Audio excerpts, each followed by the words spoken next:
Welcome back, boxing fans, to another great show with Sean on boxing. My daily walk. Obviously, I'm not working right now on Christmas vacation, so I got lots of free time on my hands. So, just getting some exercise. Beautiful day in the Taichung. So today we're going to be talking about fights to happen in 2025. Obviously, the end of the year is coming around. And we look forward to 2025 and potential fights we could look forward to having happen during the upcoming year. So I'm going to be talking about from the small minimum weight division all the way to heavyweights. Let's start at the small weights and work our way up. Mind you, I'm just going off the top of my dome, so give me a little bit of leeway. I don't have any reference material right now to look at or refer to. So let's start obviously at the straw weight or the minimum weight division. Not one of the most exciting divisions in boxing, a division that a lot of boxing fans sort of look over and ignore. But currently with Collazo, the Puerto Rican world champion at that division, it's pretty much at a high point, right? Over the last decade, you actually have a fighter who can translate to the North American market. Obviously the Puerto Rican fan base is behind him, and he's a guy that's getting a lot of attention recently, and there's no particular great or elite fighter for him right now at that weight class, even though there are still quite a few good fights I'd love to see him in. I would like to see him in with, so if I don't know the names, there's two Japanese brothers. Obviously both of them were world champions recently and both took losses, but the one, I can't remember if he's the younger or the older one, Shigyoko, if I'm butchering his name, I apologize. He's got better power. His resume was pretty much on par with Collazo, and it was a fight that I was excited to see those two fighters in with. Obviously Shigyoko ended up losing his title and is bounced back from that. So at this point, I think that would be a great fight. Obviously, we know Japanese boxing is in a renaissance right now. So having another top young Japanese fighter in with a fighter that actually has some name recognition in North America, I think that would be great. And for me as a boxing fan, it's a stylistic matchup that I'd be excited about. Two up and coming young fighters. Obviously, both of them have good power for the small weight divisions, so it should be a war. And Collazo in his last fight looked fantastic, so really we're just looking to see what kind of opposition we can get him in with that's going to really challenge him and show us how good he truly is. So that's my fight at the strawweight minimum weight fight that I would love to see. I think that would be a banger and one that I'd be super stoked if it gets made in 2025. Then we get to the next division, and sorry if at this weight class I'm sort of off the rails, because obviously the guy that was the champion at this weight, Kenshiro Teraji, has moved up to 112 pounds. So currently at 108, I'm not really sure who is there, who's relevant, and who potentially could make some good fights. Obviously there's a lot of open belts and open opportunity, so we will see. Leave in the comment section below who you would like to see clash at 108 pounds. Who do you think would make the best matchup potentially at that weight class? Let's jump up to 112 pounds where we have Kenshiro Teraji.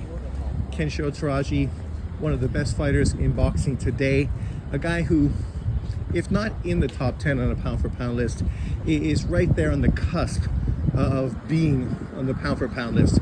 Obviously being Japanese, he doesn't have a lot of name recognition in North America, but in Japan he is recognized as probably the second best fighter in boxing right now out of Japan, obviously behind the monster Nui. He's just moved up, become a two-weight world champion, obviously was a unified champion at 112 pounds. And the fight I would like to see at 112 would be a unification fight between him and newly crowned champion from the UK, Gal Yafai. That fight to me would be fantastic. Obviously we saw Yafai just destroy Sonny Edwards in a fantastic performance from him. Obviously, I did predict him to win, but I did not think he would be able to walk through Sonny quite the way he did. So hats off to him. Great performance. The guy who's being crowned the best of the Yafai family. Obviously, all of them have become champions now, so it's up to him to see if he can carry the name forward. And a victory against Kenshiro would do that. If you look at Kenshiro, how many title defenses he has and how many world champions he's beaten, you would recognize that he's probably the most underrated fighter in boxing today. A lot of YouTubers in the States never talk about him, don't make videos about him, probably have never even seen him fight and don't know much about him. But if you did mention him as a pound for pound fighter, they would be some of the first channels to go out there and try to discredit him and downplay him because we don't even know who he's fought. This is the puppet show in front of the temple. So, big things they do in Taiwan.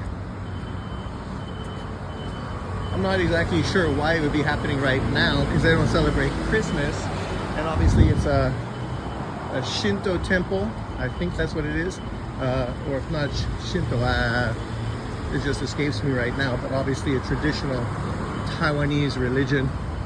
So yeah, but let's move back to it. So Yafai versus Kenshiro, it'd be a great fight. Obviously for Kenshiro, he'd be fighting a well-known Western fighter in Yafai, obviously a UK fighter who's got a huge UK fan base behind him, was a gold medal winning Olympian representing the UK as well, Team GB.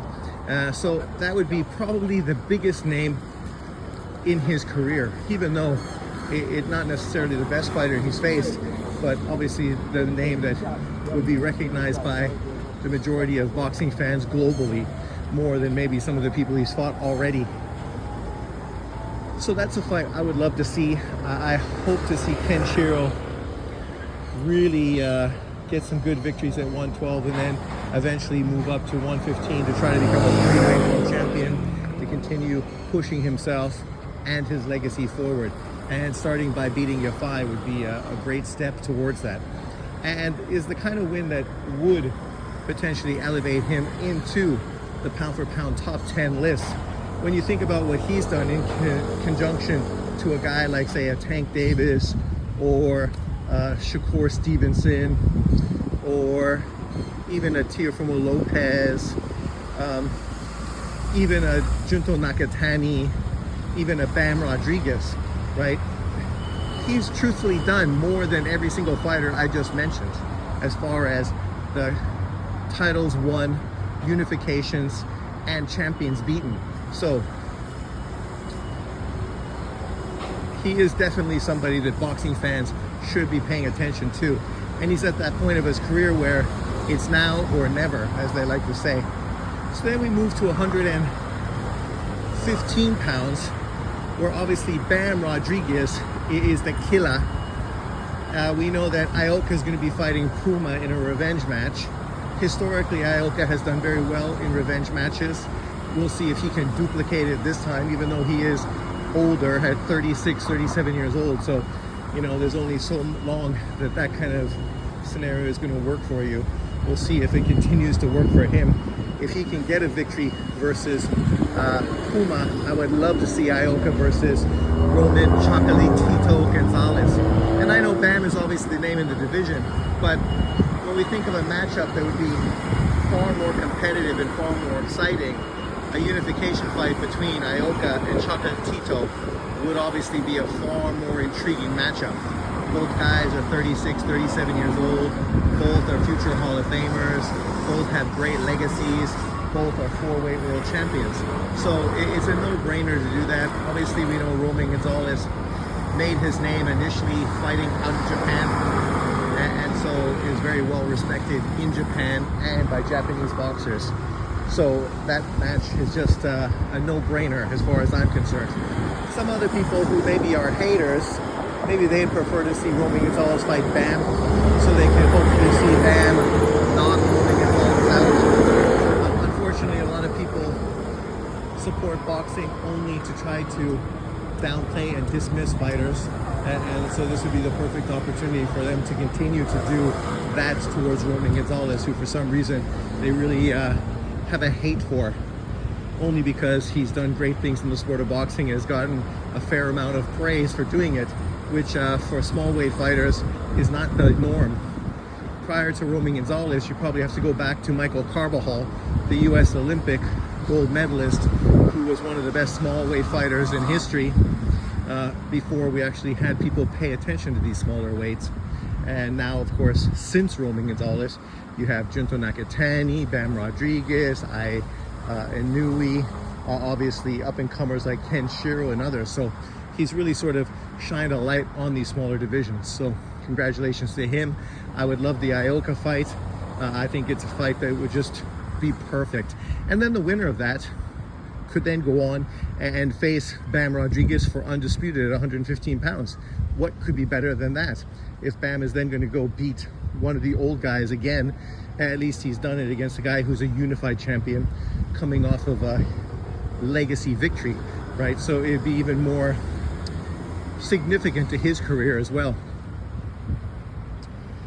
Then we get to the scenario where we move up to 118 pounds.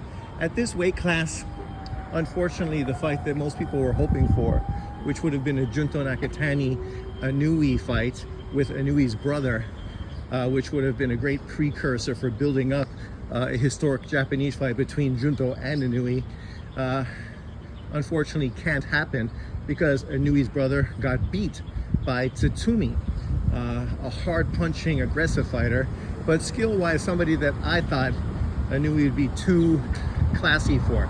But yeah, it did not work out that way. Tatsumi came through and ended up getting a fantastic victory to Inoue, and obviously solidified himself as a WBA champion. So now for Junto, it's just a matter of which of these three other Japanese champions would you like to see him in with? Of course, you have two hard punchers, Tatsumi, and I think the other one's name is, as I tell you, I'm just going off the top of my head, Yate, who I think fights under the same banner as Inoue. And then, of course, Nishida, who is the WBO champion. He's very different than those two. He's a much more slick, skilled fighter, not the hard puncher, aggressive, come forward type of guy as the two others, Tatsumi and Yide, even though I think I'm saying his name incorrectly. But those two guys would be hard punching, aggressive, come forward fighters, which I think in truth would play right in to Junto Nakatani's skill set. A guy who's got great power, is a great counter puncher, and would use his length to control the distance and just catch these guys coming in. So while I think it's great fights and entertaining, I don't really want to see him fight one of those guys because I think it's just easy work in truth. I prefer to see him against Nishida, who is also a tall, long fighter, a very skilled fighter as well in his own right. Not known as a hard puncher, but a guy who obviously is a very smart fighter. Just came off of a sensational knockout victory in his last fight this month with a great body punch. So, you know, that would be a more intriguing matchup, I think, for Junto Nakatani. A guy with a higher skill set, a guy where you have to be really on top of his sport to get the best out of that kind of opponent. A guy that would make him work, wouldn't be so easy to expect and counterpunch. But let me know who you'd prefer to see Junto Nakatani fight at 118 pounds for unification. But in truth, fighting for unification in his third weight division, it doesn't matter which one of those guys he fights. I will be excited nonetheless. Then we move up, of course, to Inoue's 122-pound division, and this is a no-brainer in truth. If Inoue is not going to fight Bam or Junto, or move up to 126 to try to become a five-weight, would it be his fifth five-weight world champion, then I would prefer to see him versus MJ.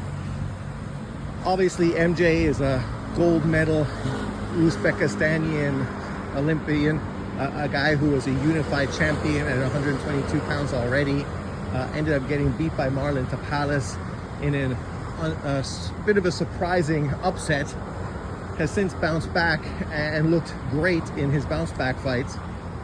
He is by and far the most interesting opponent for Inoue at 122 pounds. He's obviously the most decorated out of all of them, and a guy who has both speed and power, and potentially could offer some intrigue to Inoue moving forward. Obviously, he's not the biggest fighter, which wouldn't necessarily get Inoue prepared for a rise up in weight against far bigger fighters. But nonetheless, I think stylistically it's a great matchup. It's a fight as a hardcore boxing fan I would love to see. And obviously a lot of Inoue haters are now pushing out that narrative that he's ducking MJ, which the truth is, if MJ wouldn't have got beat by Marlon Tapales, they would have fought fucking a year ago. Right? You just got beat, man. So get off your high horse acting like somehow you deserve something. As I said, if he really wants to earn that fight with Inoue, I would like to see him go rematch Tapales. You know, that fight would be easy to do. Tapales would be looking for another big payday after, of course, losing to Inoue.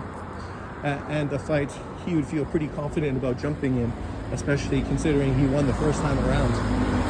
But yes, Inoue, the monster, versus MJ Akhmedov would definitely be the fight I would like to see at 122 pounds. It's a great matchup between two great fighters. And for MJ, that's the kind of win that's going to put him right back on the map with quite a few of his Uzbekistanian stablemates. Then we get up to 126 pounds. This is a division that historically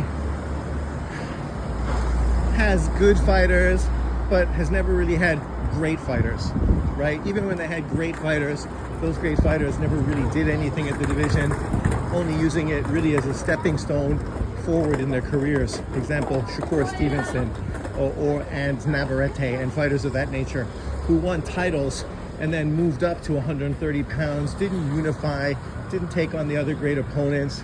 Before, when you had obviously Leo Santa Cruz and Gary Russell, two PBC fighters that were never able to get together for a unification fight that boxing fans were really pushing for.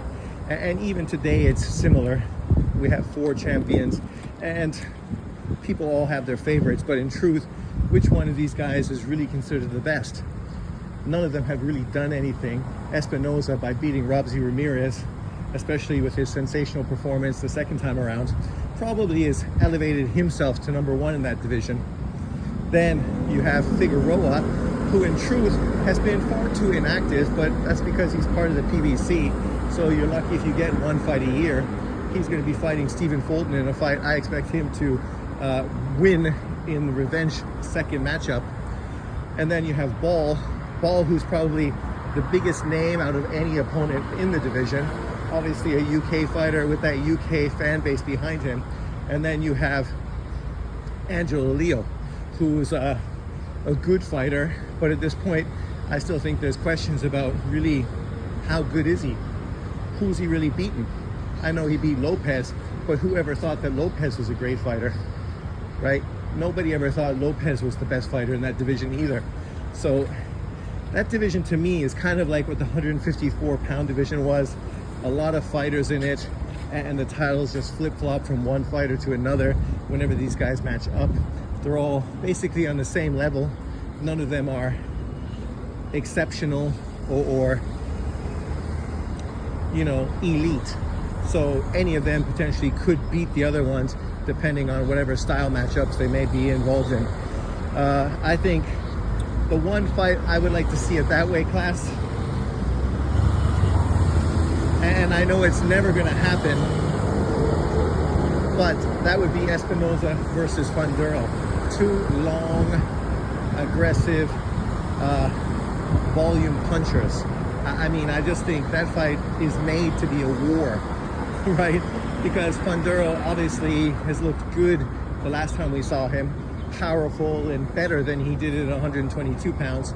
And Espinoza, since his victory over Ramirez, has just seemed to grow, obviously confidence-wise, becoming a champion And so now a matchup between these two 6 foot long 126 pounders, I think would be an intriguing fight, only because of, you know, the absurdity of how big these fighters are for that weight class. But let me know who you would like to see in those divisions. Then we get to 130 pounds. Obviously, I like the young Russian gold medal Olympian who's now the WBA interim champion. I hope to see him get a big fight, but who knows when the WBA is going to sanction him to get a world title fight. We know how the sanctioning WBA is as far as being controlled by the PBC. So when I think about this division and matchups that potentially could be made and fights that would be great, obviously I talked about I'd like to see Espinoza move up and fight Navarrete in what would be incredible Mexican on Mexican clash. But we're talking about best fights in divisions. So I would say O'Shaquie Foster versus Navarrete. Navarrete obviously has had some stellar performances, but he's also had some disappointing performances. Him moving up to become a 4-weight world champion, getting beat by a little-known Ukrainian fighter in Baranchek. Obviously, prior to that, struggling with Brazilian fighter Conceição. He's bounced back now with what is probably the best victory of his career by destroying Valdez in their rematch. O'Shaquie Foster's been in some great matchups, struggled with opponents, you know, showed that he's obviously a very slick fighter, a skilled fighter, but something seems to be missing as far as him being able to assert dominance over opponents. So fights tend to be far more competitive than maybe we would expect them to be. So a matchup between these two guys, both ESPN fighters, would be a no-brainer. Obviously, styles really match up well. You have a very aggressive, awkward, long power puncher against a long, skilled fighter.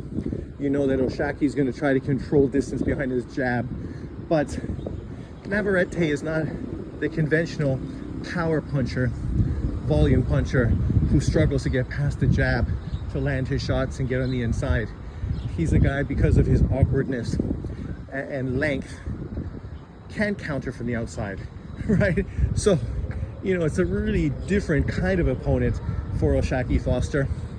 And obviously for Navarrete, you know, he would be stepping in with a very skilled fighter, and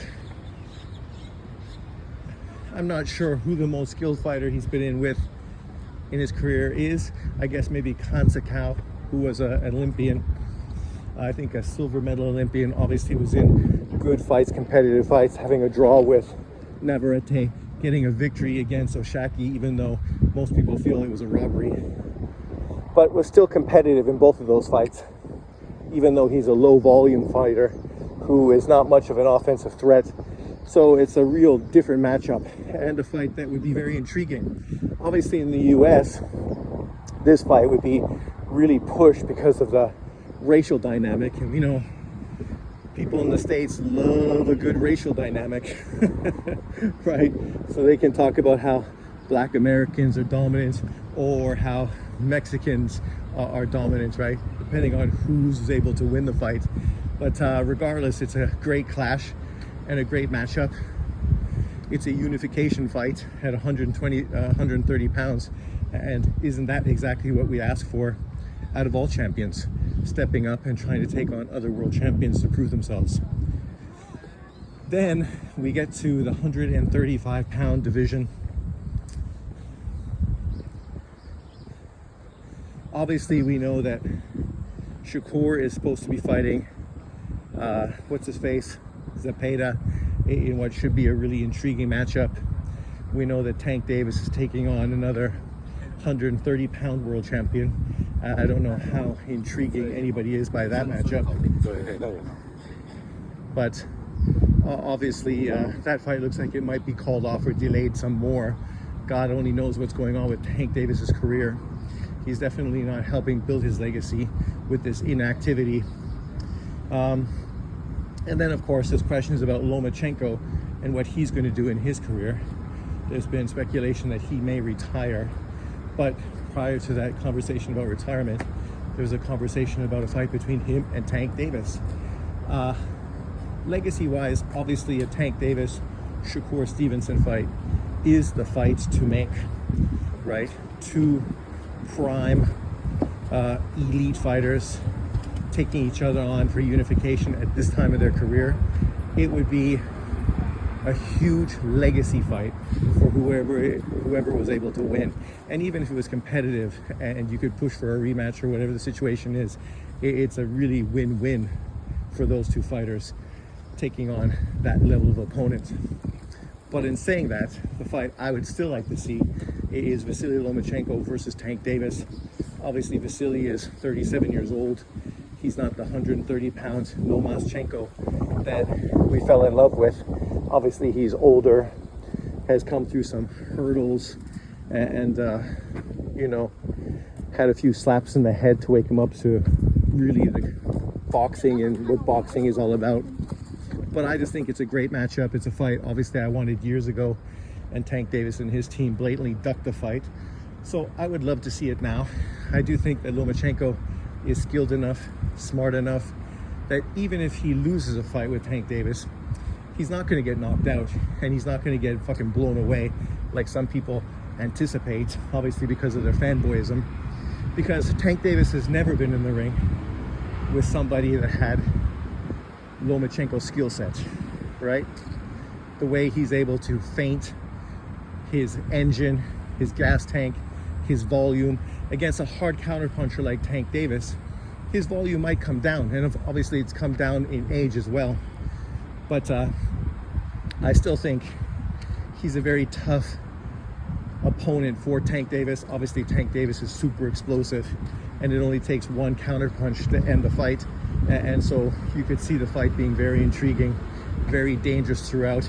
And because of that, it's a super exciting fight I would love to see. And when we compare, like Lomachenko versus Devin Haney as an example, a fight that Lomachenko recently lost. Tank Davis and Devin Haney are completely different fighters.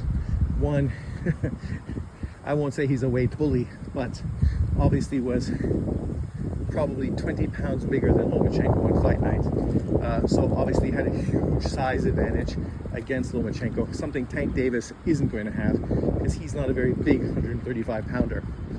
Lomachenko might actually be bigger than him or just as big as him on fight night. And then of course, he's not as long either, so you don't have to deal with the length that you would have to deal with Haney against Tank Davis. So, I see this fight being a more kind of like a matchup between Lomachenko and Rigo. Rigo, who is also a super explosive one-punch counterpuncher, also a southpaw, and there's a lot of similarities between the two of them. We saw how Lomachenko was able to use his jab to throw off Rigo's timing, use his footworks to really frustrate and turn Rigo, even though Rigo is an elite two-time Olympic gold medalist, a guy that most people would say is a much better overall boxer skill-wise than Tank Davis. But Lomachenko still was able to embarrass him and do what he wanted at will. Obviously, Tank Davis is not the smaller, older fighter that Rigo was, but there are some similarities and some questions that I would like to see answered. And so that's a fight I would love to see. I'd like to see that too. But let me know in the comments, who would you like to see fight at 135 pounds? Obviously, there's some really intriguing matchups. Keyshawn Davis has really become a player as well in that division. I'm excited to see his fight with Branchek as well, and just see what he's able to do against Lomachenko's Olympic teammate. Then we move up to 140 pounds. Obviously a division that recently was considered probably the deepest division in boxing, but a few losses here, a few upsets there, a few fighters injuries and moving up in weight. And now the division, I wouldn't say is barren, but obviously it's not nearly as exciting as it once was, even though you still have a lot of really, really high level fighters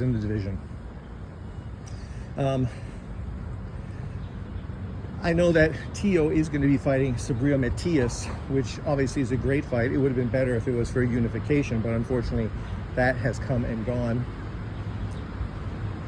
But I think the fight I would like to see, and it's a fight that historically we wanted to see as well, is the matchup between Haney and Tio. I think it's obviously a big fight. If Tio goes in there and destroys Subriel Matias, obviously that helps build up that fight even more, makes it more interesting for boxing fans. Stylistically, it's a very intriguing matchup between two very different fighters in Haney and Tio. And I just think it's a great fight, and a fight that's really going to get a lot of attention in the US market, because obviously Devin Haney and Tio have both been, or both are, depending on what you think right now, pound for pound quality fighters. So whenever you get guys at that level matching up against each other, how can people not be excited about it? So then we move to 147. 147, you know, it's kind of at a crossroads right now. You have some young up-and-comers who haven't quite made their names, so people aren't really quite sold on them yet. And because of that, people are not sure how good they are or what to expect and what level they are, and if they're the kind of opponents that you could expect to be in great fights. But obviously the man of the moment is Boots Ennis, and what people are hoping for is for him to justify the hype that people have put on him, me being one of those people. And the fight I think I'd like to see most is a fight between him and Stanionis. Stanionis, who unfortunately also has missed out on opportunities. So I think an opportunity between the two of them for unification would be fantastic. Stanionis is a tough as nails motherfucker who would push Boots, and obviously you know, has a lot more power than Karen did, and because of that would be a more dangerous opponent. I don't know if he's quite as slick or smooth as Karen. He might be a lot more one-dimensional in his approach, but if anything, that would just build up for what obviously would be a firefight between Boots and Stanionis, in a fight that would definitely get a lot of attention, and a fight I would love to see. And then, you know, we got to see what's available for Boots moving forward. Obviously he's been tied together with fights against Virgil Ortiz and Teofimo Lopez as two opponents for him as well. So, you know, it'd be nice if he at least got one unification fight out of the way, especially against a dangerous guy like Stanionis, and a guy who's proven a little more than, say, Howard. Am I saying his name wrong again? I don't know why I can't remember that guy's name, but it just shows you that truthfully in the boxing world, he's not really anybody that's moving anything. Nobody really knows who he is. Nobody's really paying attention to him. Mario Barros, on the other hand, we know what he's doing. He's just picking and choosing fights that potentially pay him the most money. And I guess that's fair enough, but nobody's really too intrigued in supporting those fights or him. So Stanionis Boots at 147 for unification is easily the fight I would prefer to see at that weight class. Then we move up to 154. Obviously 154, we're already getting some great fights. We're getting the matchup between Ortiz and Madrimov, which is a fight nobody could have anticipated. Obviously a really, really intriguing fight between those two fighters. So in a sense, you could say already that fight we're already getting. So what other fight do you want or would you expect to be made at that weight? But obviously I feel Bud Crawford is the man at that weight class. He's also my favorite fighter in that weight class and the guy that has the most exciting style. So I definitely think about him in a matchup. And the fight I would love to see would him be against Virgil Ortiz, especially if Virgil Ortiz is able to beat Madrimov maybe in a more spectacular fashion than Bud could. And then people are really going to jump on that and really start pushing a lot of narratives, which is going to just build that fight up even more. Oh, well, look, Ortiz knocked out Madrimov.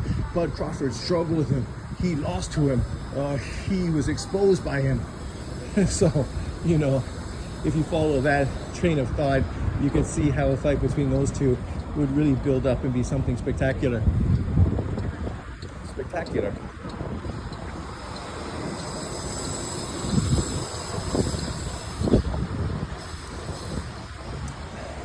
Then we move to the middleweight division, and obviously we're getting a big fight in February.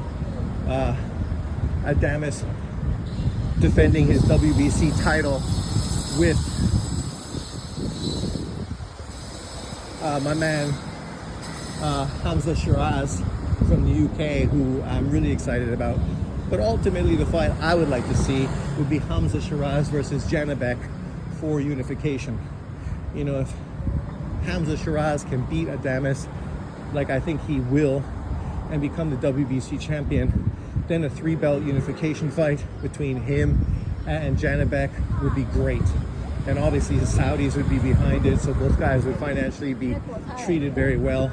And stylistically, it's a really intriguing matchup, and a fight that I think would bring out the best in Janibek, and a fight that would really prove how good he truly is.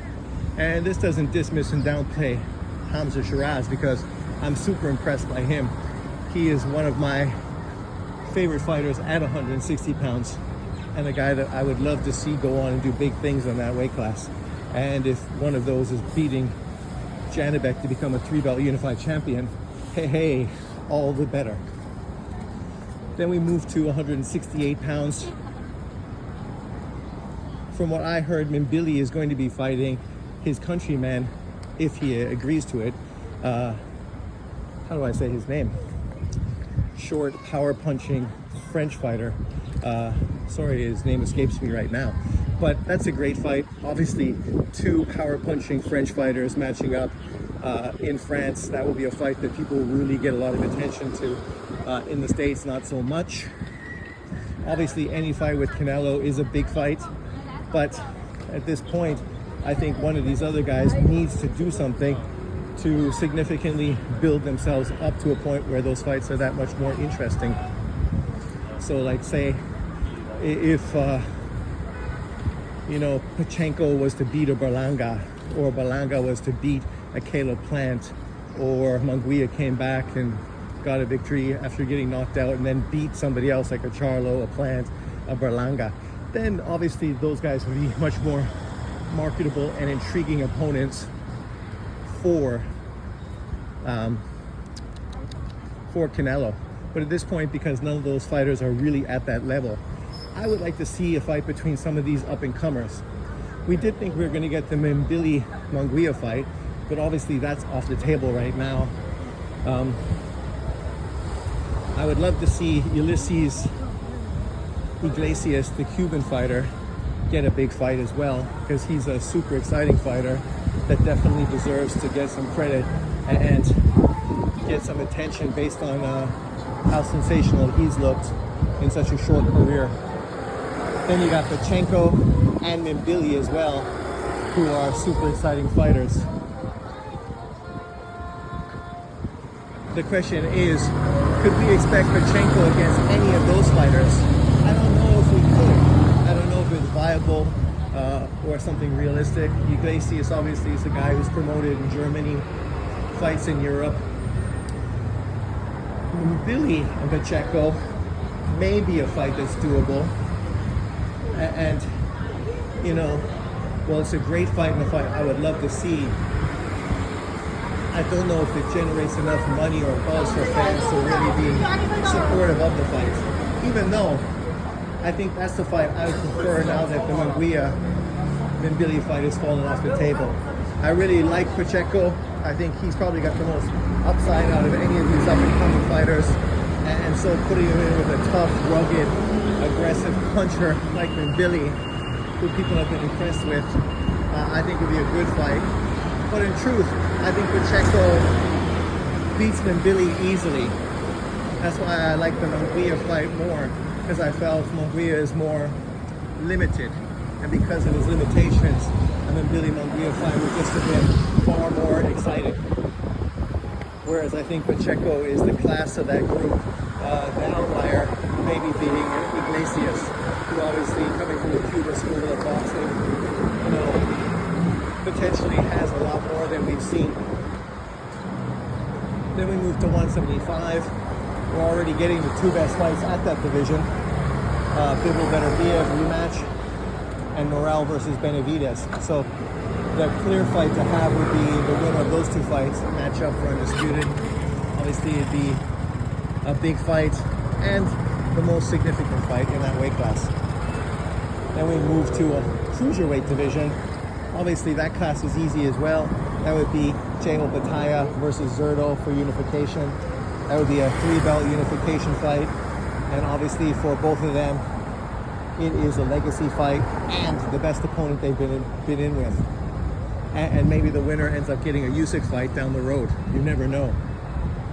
As far as the heavyweight division, we just had the undisputed matchup between Fury and Usyk twice. So at this point, I don't know if there's any real top level fight that's really that intriguing. So I would like to see a fight between some up and comers to prove how good they are. And that would be probably a guy like Moses Atone versus a legitimate top 10 heavyweight fighter. Whoever that is, whoever it might be. Obviously we know that Frank Warren has a deep stable of heavyweights, so he's got a lot of potential opponents he could throw Moses in with. So any of those top 10 fighters, I would love to see Moses step in and prove himself against one of them so that we could really see how great he is. But let me know what you think in the comment section below. I finally got to my destination. Coffee and lunch is ahead of me. So hopefully everyone had a Merry Christmas, and I will talk to you next time. Leave your comments below. Let me know what fights you'd like to see in 2025. Peace out.